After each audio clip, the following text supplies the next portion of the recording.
Hey guys, if you're struggling to tackle in college football on day 7, here's what you need to know. First, as the ball carrier gets close, press circle on PlayStation or B on Xbox to quickly switch to the defender nearest the runner.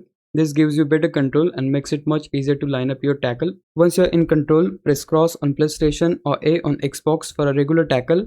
This is the safest and most reliable option, so you'll want to use it most of the time. If the runner is just out of reach, press square on PlayStation or X on Xbox to perform a dive tackle. Just be careful because if you miss, it can lead to a big play.